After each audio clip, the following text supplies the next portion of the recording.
Welcome, listeners. It's Nicole here with a new episode of Builder's Journey on the Club Pod.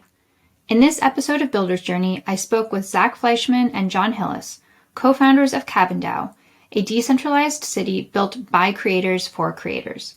Jon, Zack, and I spent time discussing the real-world, digital world collisions they build at their creator cabins, how their roadmap has evolved based on initial values and principles, and the ways in which their information architecture creates smooth and effective onboarding experiences. What's up, Jonathan? What's up, Zack? Welcome. Hey, good to see you, Nicole. Good to see you. Thank you so much for being here. Thank you for joining for Builder's Journey. I feel like it takes on a whole other level because you both are building IRL and URL. We're going to talk about that. But for starters, can you do the thing where you please introduce yourselves and your project? You want to go first? Sure. Hi, I'm Jon. Zack and I are working on a project called Cabin, which is a DAO that builds actual cabins and ultimately a decentralized city. Over to you, Zack. What about your backgrounds? Before this, I was a Web 2 product person, led product teams at Instacart, started a Web 2 startup back in the day, and then got kind of burnt out on Web 2 and decided to go build a cabin in the woods. Nice. I'm Zack. I'm also one of the co-founders of Cabin. I have not built a cabin myself, but I have re-roofed a cabin with my grandfather and done lots of other handy tasks around various cabins across the country. My background, I'm a software engineer by training. I've been a coder my whole life in some capacity, but I became a software engineer professionally in 2015. And worked in all sorts of various engineering roles and engineering management roles in the DC area for a long time. Before becoming an instructor. Actually, I taught at a coding boot camp for about 4 years. And then I started my own company, sold that company, I burnt out through that whole process. And then that's how I met Jon, and we ended up co-founding this cabin, this DAO. Cool. So yeah, you're both, I think, coming from some Web 2 veteran time. I'm curious, for starters, what is Cabin DAO? Is it just a cabin? That's it? Yeah, that's it, Nicole. That's all. No, cool. Like I mentioned, we are building a decentralized city. So what we mean by that is that we think that cities are built around the dominant technology of an era, and that most of the cities that we live in today are cities that were built around cars. And we want to build cities around the internet. And the cool thing about the internet is it's not all in one place. And it allows sort of a compression of geography. It allows you to meet your friends online and then get together IRL anywhere in the world. And so we want to build not just the cabins here out in the Texas Hill Country, which is our first node, but places all over the world for independent online creators to gather and be a part of a shared culture and a shared community. And so you two are my first team interview. And so actually I would love to talk a little bit about how you two sort of came to this together. Did you already know each other? How did that collision happen? And what was the point where you said, yeah, we're doing this in Web3. Let's go. Nice. So we met on Twitter just over a year ago. We have a mutual friend named David Vargas, and the three of us had all met. I met David met Jon through an online writing class called Rite of Passage. I posted a tweet while I was running my previous business that I was looking for a business coach, and David Vargas had been working with Jon and actually tagged Jon in response to that tweet. And then Jon and I met on Zoom later that week. I ended up not hiring Jon as a coach, but instead joining a group that he co-founded at the time called Creator Co-op, which in a lot of ways is kind of the precursor to the DAO and what it is, all the stuff that we're doing right now. It was a group of people we met through Slack because this was the old times. and we met on Zoom once a week, and just like kind of supported each other running our businesses. We had people doing all sorts of different things, but the common thread was in pursuing an independent career online, leveraging the internet. That group ended up coming out here for the soft launch of the cabin that Jon built. And it was during that time that we ended up coming to the idea of starting a DAO, turning what we were doing into a DAO, launching a token, and using that token to leverage and build our community. And then everything kind of snowballed from there. Wow, I didn't know that. This is actually just the secret fun of doing this podcast, is that there's projects that I think I know really well and people that I think I know, and it turns out there's all of these other twists and turns in your story that I haven't learned about yet.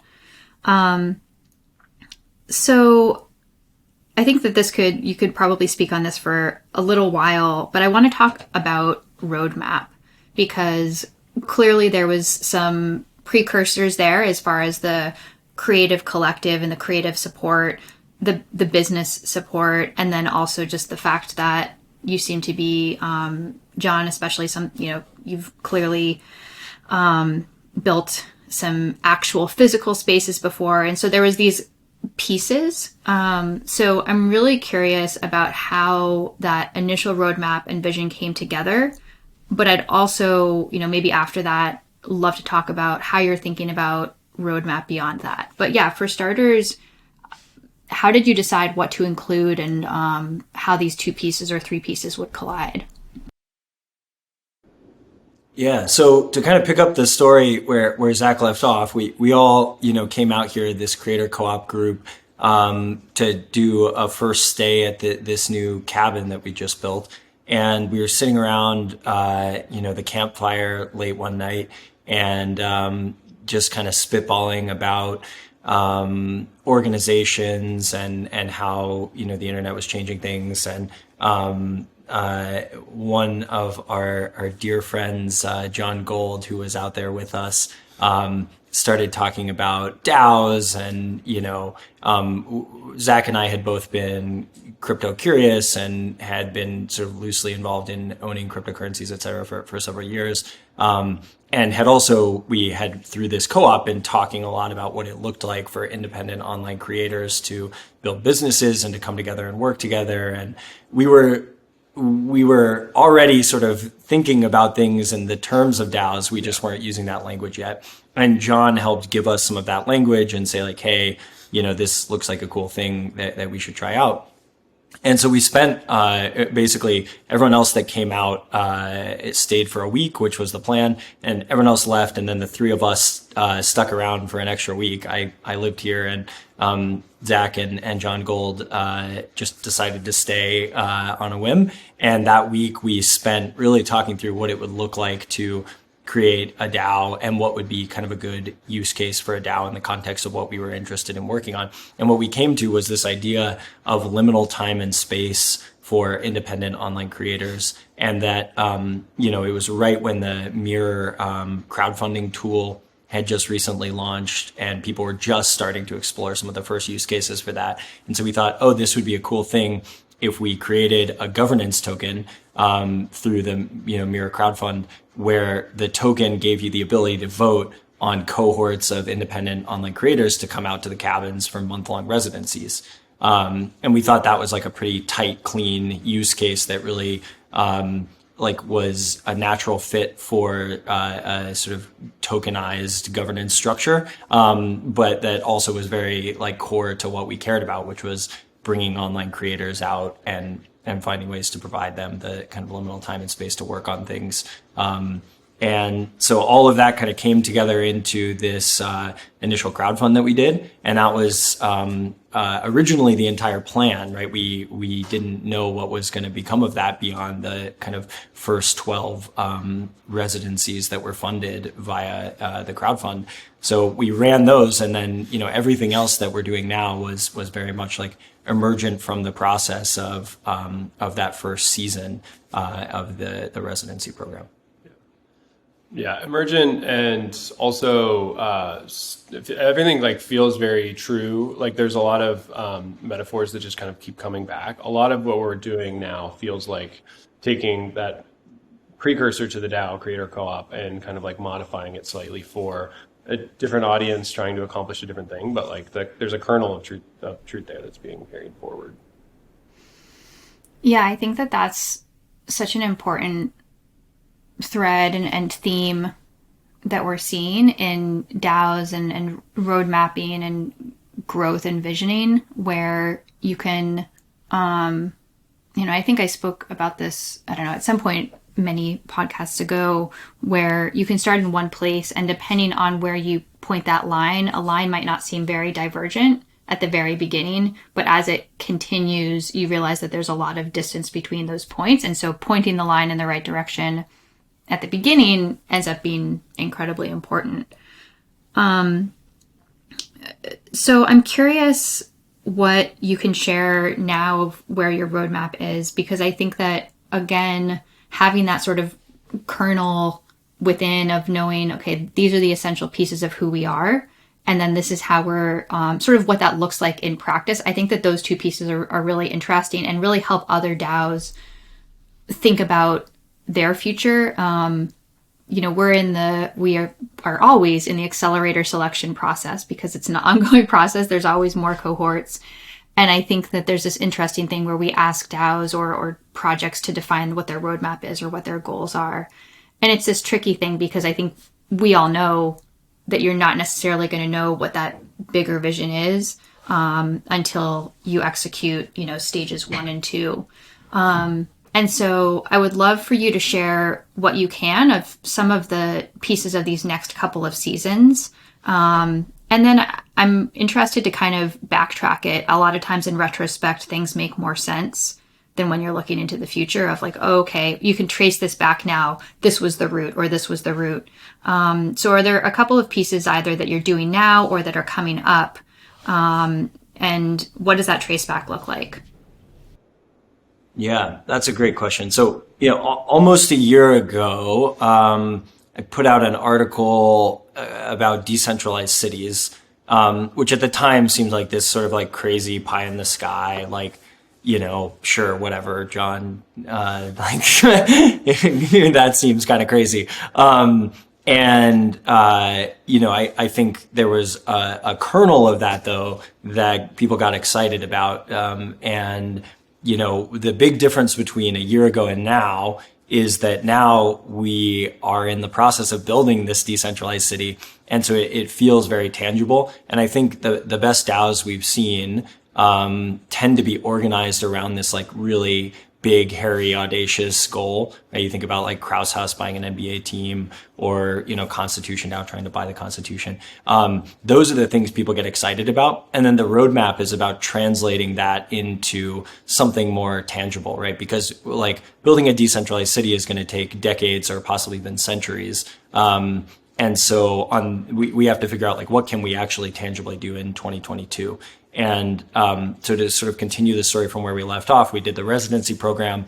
And what surprised us in a really exciting way was that not only did we have amazing cohorts of residents come out here, but we had a whole lot more people engaging in our Discord that were just excited about the mission, excited about supporting the residents and the creators. And that sort of planted the seeds for season 2, which we're currently in, where we've expanded our focus to be not just about individual creators, but about what we've been calling multiplayer mode, bringing out groups of people, who have met on the internet or who are engaging on the internet, but, we want to get them together IRL. And ultimately for 2022, what we did was we got together, we sort of dog fooded our own product. We had the Cabin core team come out here for a retreat. And we had this incredible week of planning and thinking and, working on what we wanted the roadmap to look like. And what we settled on was this idea of 2022 being about creating an embassy for DAOs, because we saw that as the best step towards this long-term vision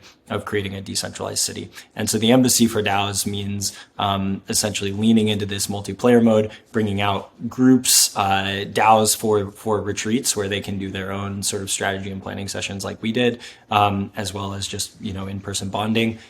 We're kicking off an ambassador program where we're bringing out top operators and leaders from across the DAO ecosystem to get together IRL and share learnings with each other and start to create a little bit more of a bond across DAOs.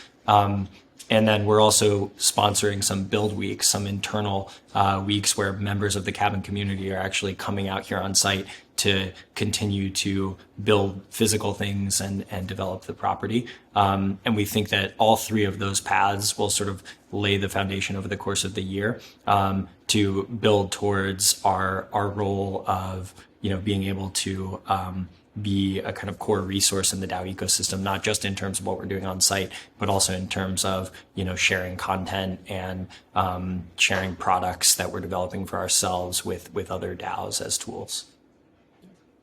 I think the hard thing about road mapping in this space is DAOs are complex systems and ecosystems in so many ways. And so you have to allow for, you can't roadmap and allow for evolution or serendipity. And those are two of the things that DAOs need to optimize for, but are also kind of uniquely suited to capitalize on.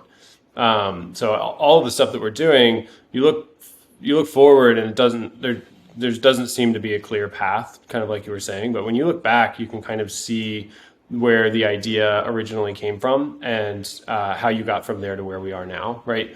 The build weeks, as one example, I think Jon posted a photo on Twitter of himself working on trails, and somebody joined the Discord server, joined the DAO, and said, "Hey, I've got a truck and a winch. Like, could I come out and help pull trees, right? Is that something that you need?" Just like totally rolled in off the internet and volunteered that totally serendipitously. And then you think about like that initial message on Discord, which probably was posted back in October, to where we are now, about like bringing people out to actually build weeks. It's like that it looks linear, but starting at that message, there's no linear path looking forward. The same is true for Embassy for DAOs, for bringing out teams, right? We were running this residency program and someone asked like, "Hey, could I rent the cabins and bring my team out?" And as you kind of start to unravel these emergent ideas that just kind of pop up, you end up in really cool places. Amazing. Yeah, it all looks very well coordinated. So not to reveal the mess. Yeah. No, it's fun though. I think we have kind of a saying that's something to the effect of like the DAO provides, which is as needs arise, it's just amazing how when you put the bat signal out onto the internet, people show up who have the skills and excitement to help fulfill those needs that the DAO has. I think that's some of the real magic of this type of organizational structure. Yeah, and at an organizational level, it's like we use coordination to describe kind of everything, but like coordination is really closely tied, I think, to execution. And what we're really talking about isn't coordinating, but like choreography, right? At like a really high level, at the organizational level. Yeah, we're getting into another topic that I wanted to explore with you all, which is sort of the onboarding to action, sort of pipeline, and I think rapidity of just how quickly that happens, and how I think we're all trying to shorten that line as much as possible. Zack, I know you went viral a bit talking a little bit about this onboarding process and how it had worked in this really interesting and surprising way, that being the way it was supposed to. Because I think, we have these, dreams and plans of how people are going to come through our community, and it often doesn't feel necessarily as organized as we hope it will. So yeah, I think that clearly y'all are doing some things right here if people are coming in and finding themselves and quickly being able to be put to work. And so I'm curious, to maybe just if you would mind sharing what that specific experience was of seeing a member come in and really understand how things worked. And then let's talk a little bit more about onboarding after that. But yeah, can you share what was that specific situation? Yeah, I think the alpha or the lesson here that we've started to learn but haven't necessarily fully come to understand is this idea of flipping the script around hiring and staffing. And so we have this norm of manifesting your role. So we don't put out job descriptions. We point out a space in which we need activity, right? And people manifest into that. They kind of volunteer for specific things. So optimizing for that, I think, is kind of like the end goal here. The specific example you're talking about is one day I opened Discord or opened my email, and a couple of pull requests I'd been tagged in a couple of pull requests on a GitHub repo for me to review and merge, and I didn't recognize the username that had put these pull requests in. And so I went to Discord, and somebody had posted in one of our channels within the product guilds for one of the projects that we're working on there, that they'd submitted a couple pull requests. And I immediately responded to this person with just an enormous amount of gratitude, because that was just so gracious, right? When that happens. But I also reached out to that person directly and got on a call just to find out who they were and where they'd come from. And basically they'd been following us on Twitter for a while. I kind of got the sense that they'd been watching and observing for a while, and decided to get involved.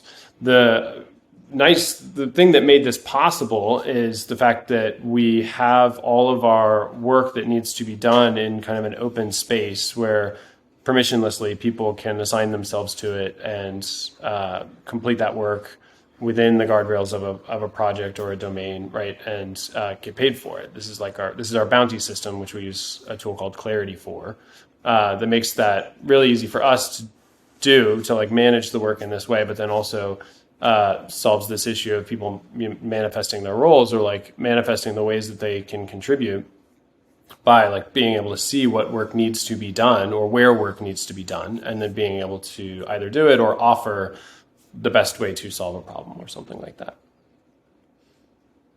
Yep. I think that this is a great example of a key difference that DAOs have that is still underappreciated. Yeah. People think DAOs are primarily about decentralization. That is obviously a very important point of what DAOs are, and the governance structures that DAOs should have. But I think something that's equally or possibly even more important is the open information architecture of the organization. And if you have an organizational structure where anybody can join and basically see everything, they can, read any of the docs, they can see the work available, they can pop in on and join a core contributor call, all totally permissionlessly. Then you create a space that allows people to do this role manifestation. And to Zach's point, completely flips the script on how companies work. And as long as you have structures, and I think this is the important part, is you need structures of graduated, permissioned contribution, meaning you want to have really low barrier ways for people to get involved. But as people are doing bigger and bigger things that have, more of an impact on the organization, you have sort of increased community permissioning around those things. You can create a structure where anyone can get involved, anyone can join. There's no hiring process, but there is a way of making sure that there is a path for people to demonstrate the proof of work necessary to contribute to the organization. Yeah, that architecture openness is definitely resonating with me as well. I think that that's a big piece of DAO work, and I think also speaks to just organization. It was something I was speaking to Float and AJ, and talking about how organization is so critical. And I think that there's kind of a YOLO LFG aspect of Web3 that people think it's sort of just improvisation. But I think that what we know with improvisation is actually great improvisation comes through limits and structures. And sometimes the more organized and limited and structured you are is kind of where that brilliant improvisation ultimately comes from. But tactically, there's also some real challenges around that, because a lot of Web 2 software and just sort of tools generally are set up around access and permissions and users and layers. I'm actually curious, because I think, one of the things that we like to do here is get into the weeds a little bit and sort of reveal some of those tools. So can you talk more specifically about how you're using Clarity, for example, which is a tool I'm actually just starting to get introduced to, less necessarily maybe about that tool specifically, but I think more about sort of those permissions and what that looks like to actually have information permissionless and accessible.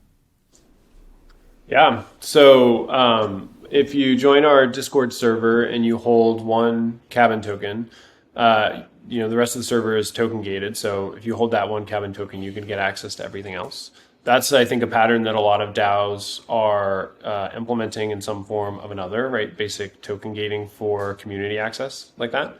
You're absolutely right that that as a feature set doesn't really exist yet across that many tools. So for instance, our designers use Figma like all other designers, right? But you have to use a credit card to create a team account, and you have to add individual members by their email address. And there's no way to say if you hold this token or if you hold this NFT, you should be able to have read access versus write access versus admin access or whatever on this set of design files. Same with GitHub, same with all the things that we do to actually operate and build things. The cool thing about Clarity is it lets us do this along some of those axes, right?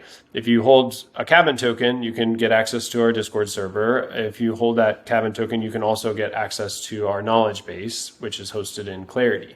A lot of our documentation files, the actual documents that make up our documentation, are in there. So that gives you access to our Start Here page, where you can get a lay of the land and understand what all the different guilds are and what they're working on and what projects they're working on, right? Which project you might want to join.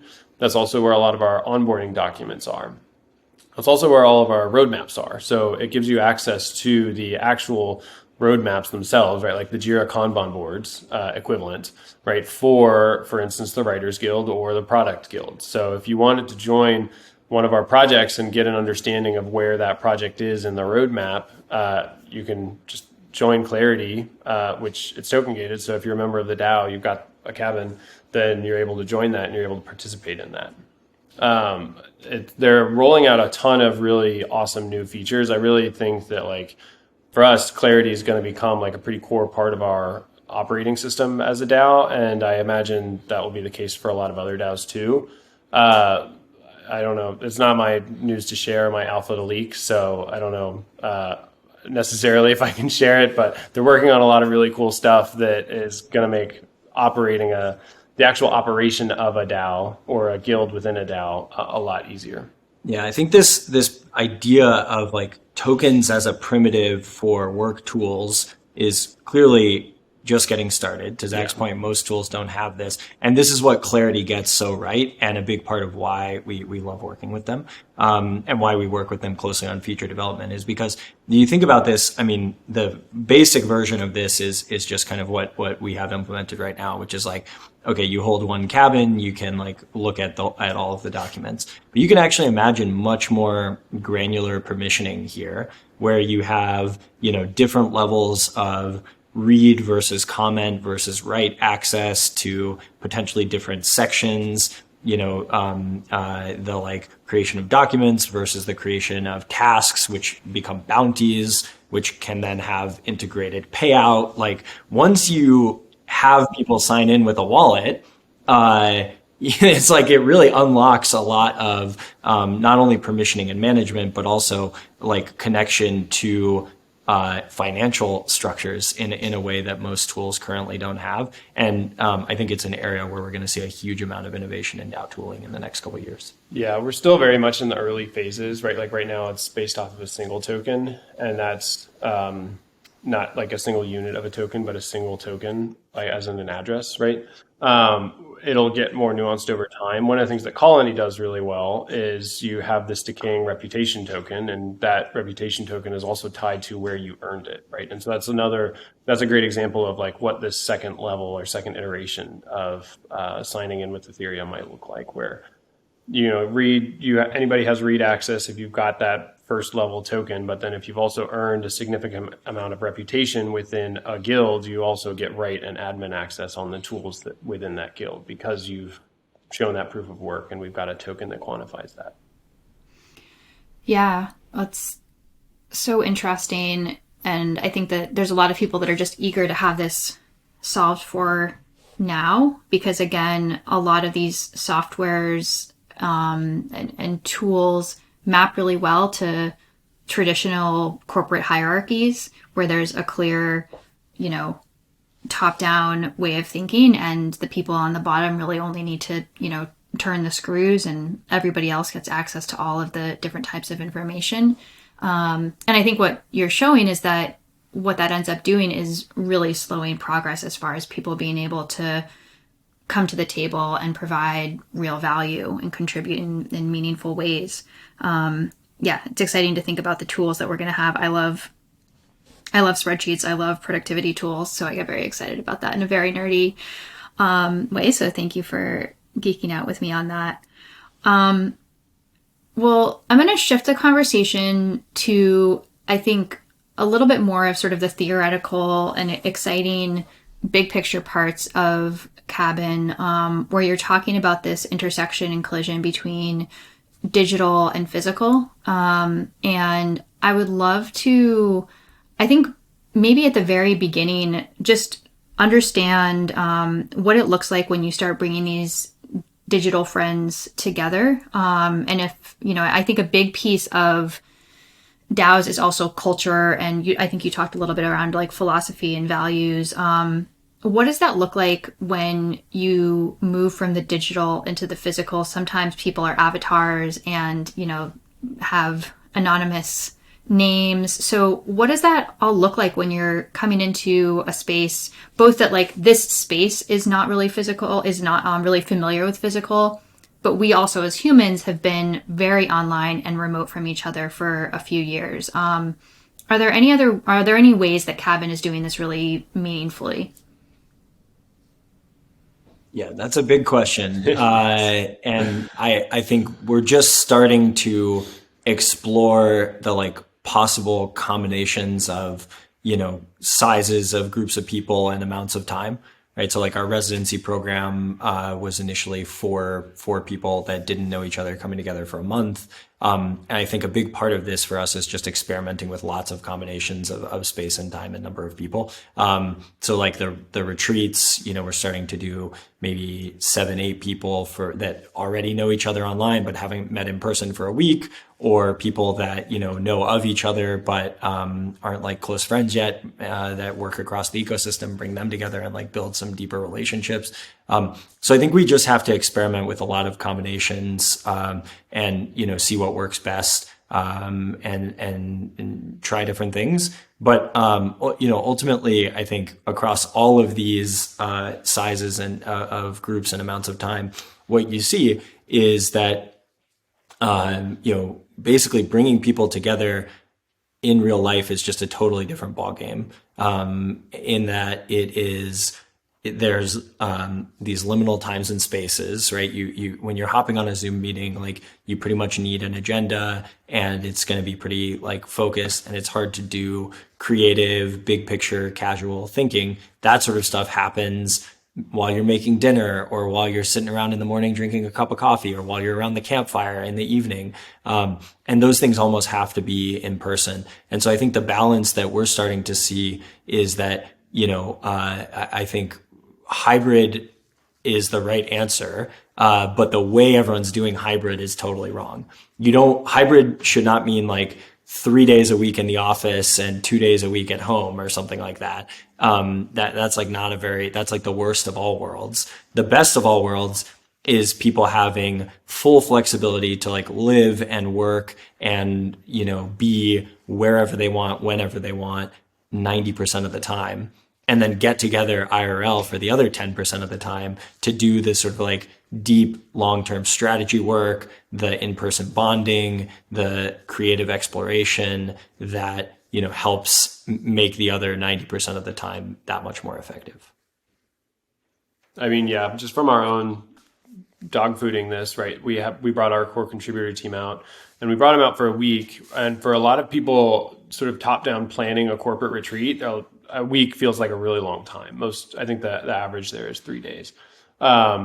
We brought our team out for a week and had just an incredibly productive week. We also had a really good time, and we went hiking one day. We didn't work one day, right? All 7 of us, we just went for a long 5 or 6 mile hike in a nearby state park and had an incredibly productive conversation. Just didn't plan to, right? We didn't intend to. We just wanted to go for a hike and get outside, and it was warm in December, and most of us were coming from places where it's cold in December, right?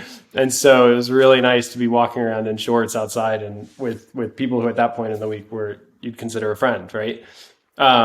That's when we talk about liminal time and space, that's kind of what we mean, is making space for the whole experience of being a human working with other humans. Yeah, no, I think that's so important, and clearly is something that's going to be in high demand as we all do this long term. I think most people in this space right now have maybe been doing this for a year, maybe 2 years, this Web3 thing that we're doing. And I think you're right that we're looking to have some other rhythms beyond sort of the all or nothing.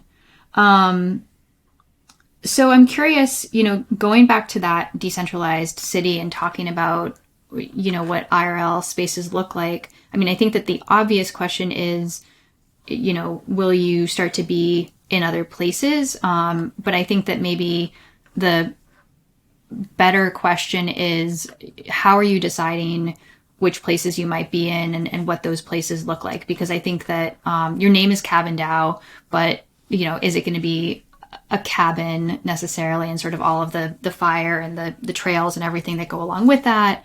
How are you thinking about showing up physically in other places?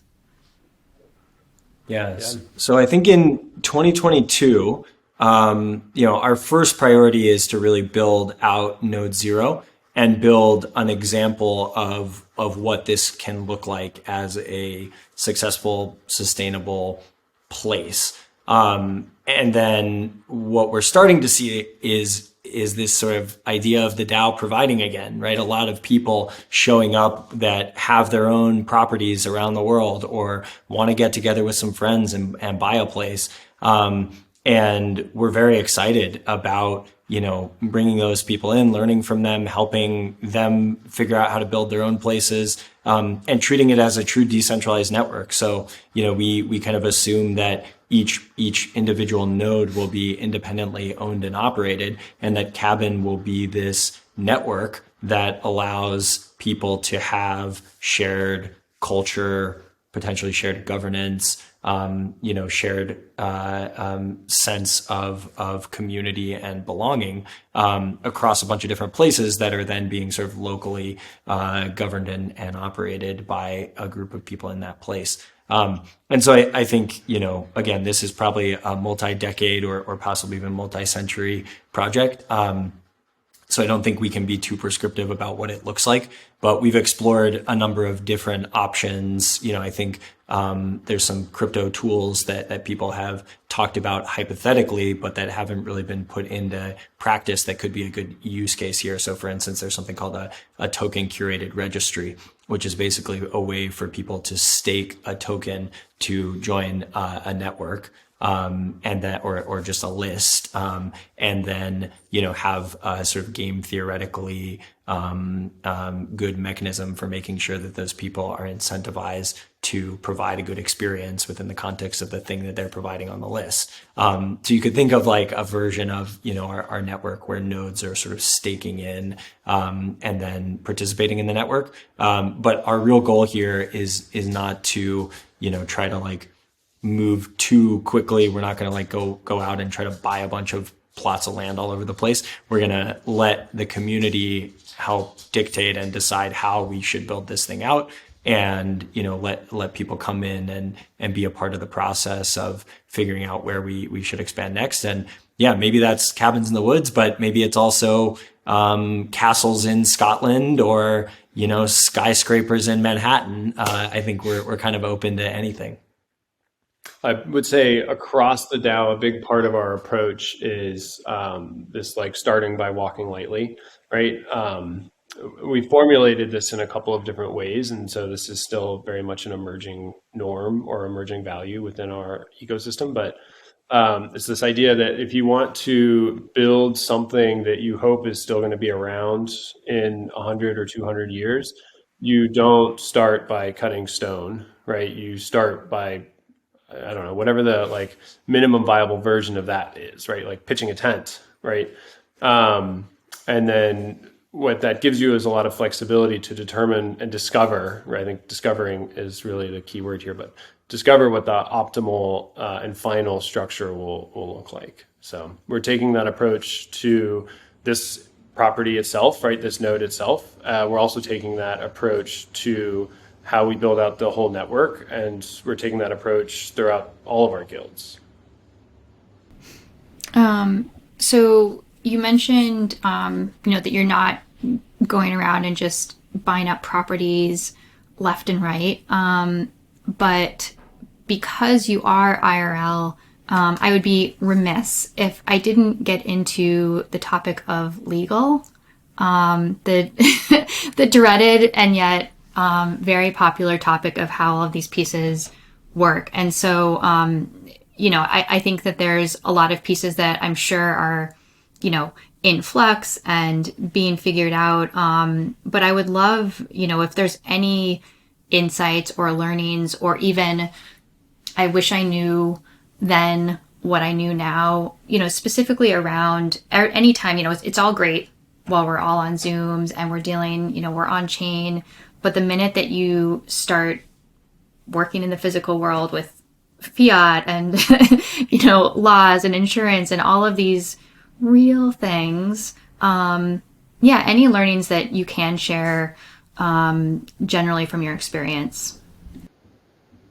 Yeah, I think two that I can share right away or three that I can share right away is, the first is your DAO needs a lawyer, and the tag onto that is your DAO needs an accountant.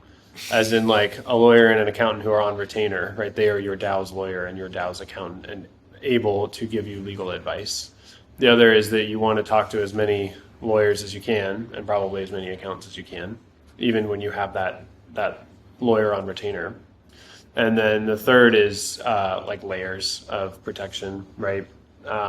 We still there's still a lot of stuff to figure out in the crypto space around how the crypto world, Web3 world interacts with the internet, much less how it interacts with the real world. And so just like layers of protection and legal structures there is like your best approach. Yeah. So Zack's first job was at White Shoe Law Firm, which he escaped from. And I sort of was joking with some of my Web 2 friends that I was like getting out of Web 2 so I didn't have to deal with lawyers anymore. Joke's on us. Yeah. We've been to the seventh circle of legal hell and back over the course of getting this project off the ground. So we have talked to a lot of accountants. We have talked to a lot of lawyers. Look, I think obvious disclaimers here, like we are not lawyers. Go talk to your own.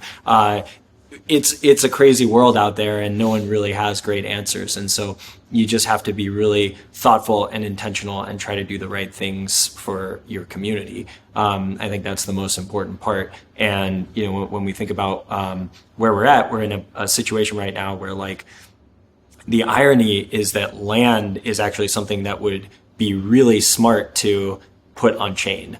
it's a sort of perfect use case for something that you want immutable public records of, instead of this insane system we currently have of like county courthouses holding various forms of paper records, and then you have to like hire somebody to take out insurance in case somebody else tries to claim that they own the land that you own, and there's all these like ancient survey records of the boundaries of, I mean, it's just wild, right? And that's the standard, and that'd be a lot better and easier if it was on chain. But the reality is, those are things that have been around for a very long time. And so it's probably going to be one of the slower things to get on chain because there's just so much institutional and governmental baggage associated with it. And so what that means is that, in the meantime, we're in a situation where the way that we're able to make progress quickly is by having the DAO be this slightly abstracted network, and then have the properties still be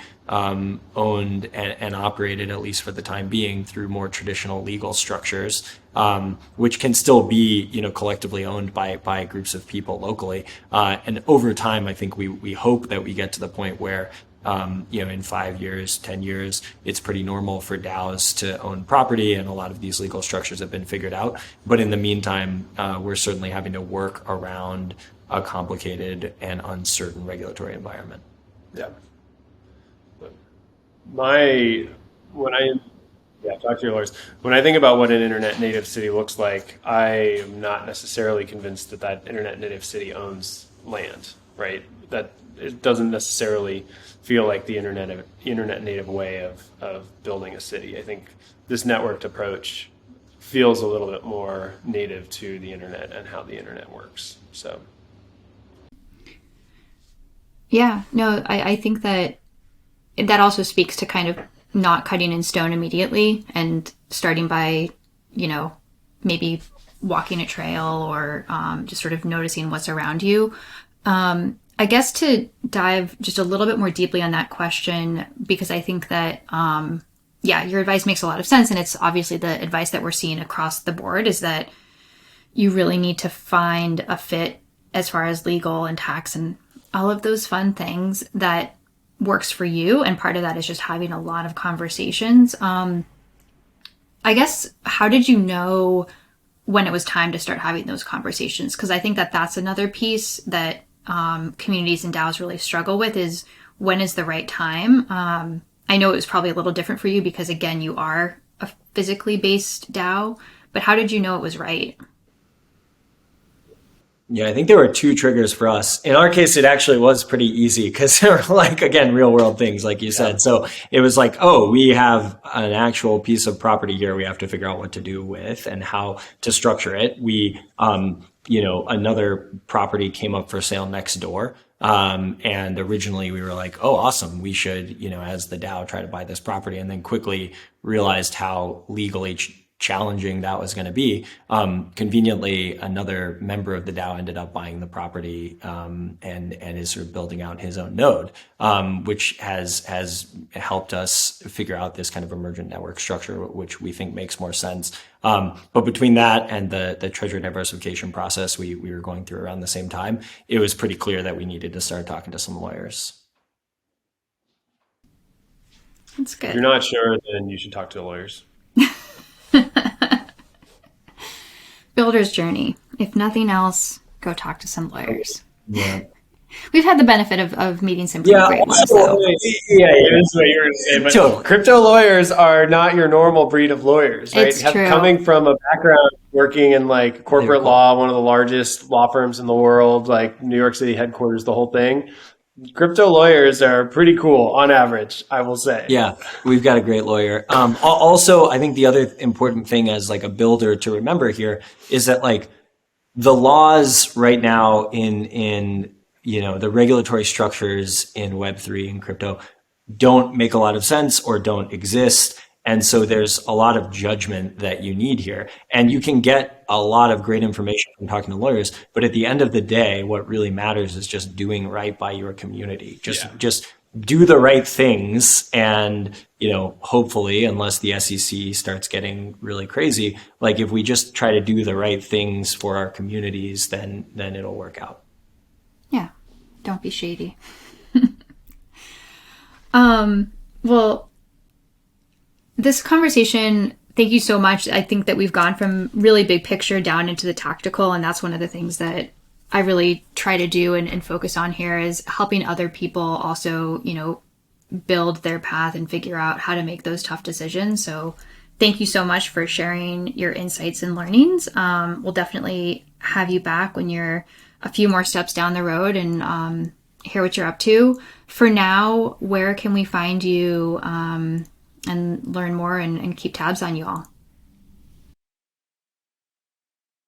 Yeah, check us out on Twitter at Creator Cabins. There's also a link to our Discord in our Twitter bio. That's probably the best way to hop in, introduce yourself, and meet the community. I think the other thing that we should say is just like part of our goal, in building an embassy for DAOs is to help create a space where other DAOs can get help and get plugged into the network. It's still a pretty small world of us folks working on this stuff, and we're here to help. So, please join the Discord, reach out, say hi. Also, feel free to DM either one of us on Twitter. We would love to learn more about what you're building and how we can help you.